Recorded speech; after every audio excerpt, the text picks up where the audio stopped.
मैं सबसे पहले अब मेरे कारकुनों सुनने बड़ा ज़रूरी पैगाम आपके लिए मैं लेके आया हूं, इसलिए मैं ख़ास तौर पे शफकत महमूद को कहा था कि आज मेरे वर्कर्स को बुलवाओ।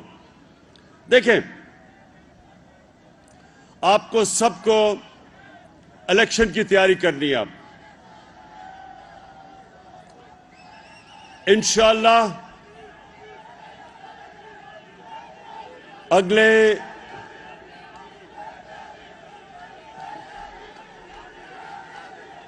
3 महीने में पाकिस्तान में इलेक्शन होगा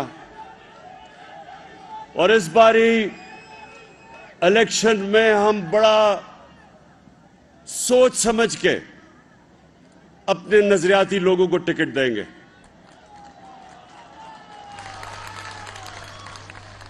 हमारे से माजी में गलतियां हुई और उसकी हमें बहुत बड़ी सजा उठानी पड़ी, तो अब हमने अपनी गलतियों से सीख के जो सबसे पहला हमारा फैसला है कि हमने टिकट्स देने हैं बड़े सोच समझ के।